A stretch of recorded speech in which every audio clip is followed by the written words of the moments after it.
Yesu asifiwe. Tusalimiane jameni. Asante sana. Kwa haraka sana nataka kukaribisha. Ni muhimu kwamba tufanyia kama jamii na tutashikilia kuanzia hapo. We shall give all our support.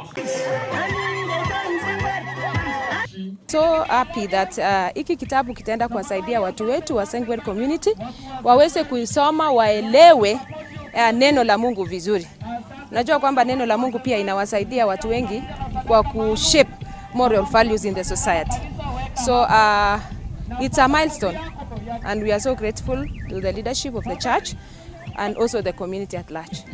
The only way that these people can save their culture and language is by them having some, written documentaries like the Bible itself. So that's why we are here today. On the issue of the challenges of minorities in Kenya, we are 79 in Kenya in 26 counties. These are people in the constitution. They have been called in the constitution. We have been covered. Article 56 and Article 100 really has given us it has given Kenyans, or it has given the state some directive to ensure that this minority communities, being a special interest group, are given affirmative action program to ensure that their right cannot be the continuation of marginalization cannot continue.